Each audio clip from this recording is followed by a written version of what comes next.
الحمد لله رب العالمين الصلاة والسلام على سيد الأنبياء والمرسلين أما بعد فأعوذ بالله من الشيطان الرجيم بسم الله الرحمن الرحيم بڑی الصلاة والسلام عليك يا رسول الله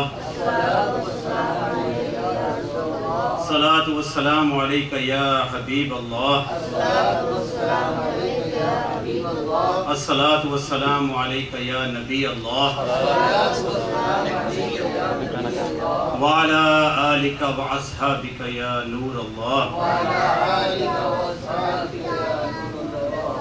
سرکار مدینہ سردار مکہ مکرمہ صلی اللہ تعالی علیہ وآلہ وسلم کا فرمان برکت نشان ہے: اے لوگوں، بے شک بروز قیامت اس کی دہشتوں اور حساب کتاب سے جلد نجات پانے والا شخص وہ ہوگا جس نے تم میں سے مجھ پر دنیا کے اندر بکثرت درود شریف پڑھا ہوگا۔ صلو علی الحبیب صلی اللہ تعالی علی محمد وعلی آلہ وسلم۔ میرے محترم اسلامی بھائیوں، آج آقا دو عالم صلی اللہ تعالی علیہ وآلہ وسلم کے ایک چہیتے صحابی کا انتقال ہو گیا۔ ایک پروانہ اس محفل نور سے ہمیشہ کے لیے رخصت ہو گیا تھا۔ جہاں عرش کی قندیل کا چراغ ہر وقت فروزاں رہتا تھا، مدینے کے چمنستان کرم میں اب بھی ہزاروں پھول کھلے ہوئے تھے، لیکن اندلیبان چمن کے فروغ محبت کا یہ حال تھا کہ صرف ایک پھول مرجھا گیا تھا، تو ہر طرف سوگوار اداسیوں کی شام ہو گئی تھی۔ بھیگی بھیگی پلکوں کے سائے میں جنازہ اٹھا تو غم گساروں کے ازدحام سے گلیوں میں تل رکھنے کی جگہ باقی نہیں رہی۔ خود کائنات ہستی کے سرکار اعظم صلی اللہ تعالی علیہ وآلہ وسلم بھی اپنے ایک شہدائی کی مفارقت سے بہت زیادہ غمگین و عابدہ تھے۔ مدینے کے مشہور قبرستان جنت البقیع میں جب لوگ جنازہ لے کر پہنچے تو لحد تیار ہو چکی تھی۔ جنازہ اتارنے کے لیے سرکار خود بنفس نفیس لحد میں تشریف لے گئے اور اپنے نورانی ہاتھوں سے جنازے کو فرش خاک پر لٹایا۔ سرکار کی اس ادائے رحمت پر ہر شخص مچل کے رہ گیا کہ کاش مرنے والے کی جگہ پر ہم ہوتے اور سرکار کے قدم اور سرکار کے قدسی ہاتھوں سے ہماری لاش سپرد خاک کی جاتی۔ عالم گیتی کے مسافر کو گلشن جناح کی سیر کے لیے اپنی خوابگاہ سے 2 قدم بھی نہیں چلنا پڑتا۔ جنت کی ساری بہاریں مرکز ہی میں سمٹ آئیں۔ جس کی لحد میں جنازے سے پہلے رحمت یزدانی اتر آئی ہو، آخر اس پر رشک نہ کیا جائے تو اس بھری کائنات میں اس سے زیادہ اور کون قسمت کا دھنی ہو سکتا ہے۔ مراسم تدفین سے فارغ ہو کر سرکار کائنات کاشانہ اقدس کی طرف واپس آئے۔ جو ہی دولت سرائے اقبال میں قدم رکھا، ام المومنین حضرت عائشہ صدیقہ رضی اللہ تعالی عنہ حاضر خدمت ہوئی اور نشاط قلب و روح کے ساتھ سرکار کا خیر مقدم کیا۔ رخ زیبا پر نظر پڑتے ہی ارمانوں کا غنچہ کھل اٹھا اور چشمہ نور کی سطح خاموش پر موجوں کی کرن پھیل گئی۔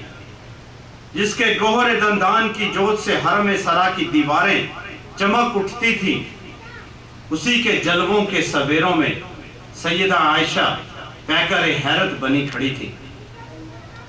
زبان خاموش تھی، لیکن آنکھوں میں کسی مخفی حقیقت کے تجسس کا اضطراب مچل رہا تھا۔ کبھی سرکار کے پیراہن کو دیکھتی، کبھی کاکل درخت پر نظر ڈالتی تھی۔ اسی عالم تحیر میں سرکار کے بالکل قریب پہنچ گئیں اور سر سے پا تک سرکار کے پیراہن شریف کا جائزہ لیا۔ آج ان پر حیرت کا کچھ ایسا کیف طاری تھا کہ زبان نہیں کھل رہی تھی۔ اندر ہی اندر دل کا عالم زیر و زبر ہو رہا تھا۔ تلاش و طلب کی حیرانی کا یہی عالم تھا کہ لب ہائے گوہر زیر کی جنبش ہوئی اور سرکار نے ارشاد فرمایا، عائشہ کیا تلاش کر رہی ہو؟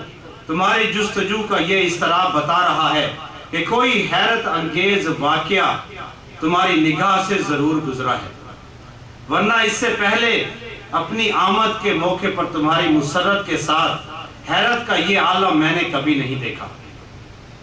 اس سوال پر ام المومنین کی آنکھیں چمک اٹھی، پڑھتے شوق میں عرض کیا، سرکار آج آپ کے قبرستان تشریف لے جانے کے بعد بڑے زور کی موسلا دھار بارش ہوئی، مدینے کے سارے ندی نالے جل تھل ہو گئے، ہر طرف سیلاب امڑ آیا، لیکن حیرت ہے کہ نہ تو قبرستان میں چھپنے کی کوئی جگہ ہے، نہ آپ کے ساتھ بارش سے محفوظ رہنے کا کوئی سامان۔ آخر اتنی موسلا دھار بارش کہاں گئی؟ نہ آپ کے چہرے پر بوند کا کوئی اثر ہے، نہ بالوں کی نمی ہے، نہ پیراہن ہی تر ہوا ہے۔ سمجھ میں نہیں آ رہا کیا واقعہ میرے ساتھ پیش آیا ہے۔ عالم اسباب کی کڑیاں ملاتی ہوں تو ایک کڑی بھی نہیں ملتی ہے۔ اسی عالم تحیر میں آج مجھ پر بے خودی کا ایک کیف طاری ہے۔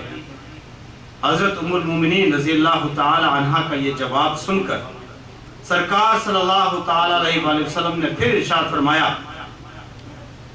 کہ واقعہ غلط نہیں ہے، ضرور تمہاری آنکھوں نے برستے ہوئے بادل دیکھے ہیں، لیکن قبل اس کے کہ میں حقیقت کے چہرے سے نقاب اٹھاؤں، تم سے یہ معلوم کرنا چاہتا ہوں کہ میرے جانے کے بعد تم نے میرے استعمال کا کوئی کپڑا تو اپنے سر پر نہیں رکھ لیا تھا۔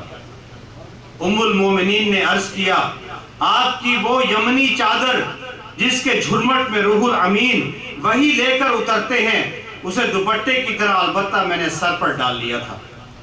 حضور انور صلی اللہ تعالی علیہ وآلہ وسلم کے سوال کا جواب دینے کے بعد ام المومنین گوش بر آواز ہوئی، نہایت بیتابی کے ساتھ وہ حقیقت کی نقاب کشائی کا انتظار فرما رہی تھی کہ رحمتوں کے پھول برساتے ہوئے ارشاد فرمایا، عائشہ یہ وہ بارش نہیں تھی جو آسمان کی کالی گھٹاؤں سے برستی ہے، جس سے کپڑے بھیگتے ہیں اور زمین نم ہو جاتی ہے، بلکہ یہ وہ بارش نور تھی جو عالم غیب میں ہر آن میرے اوپر برستی ہے۔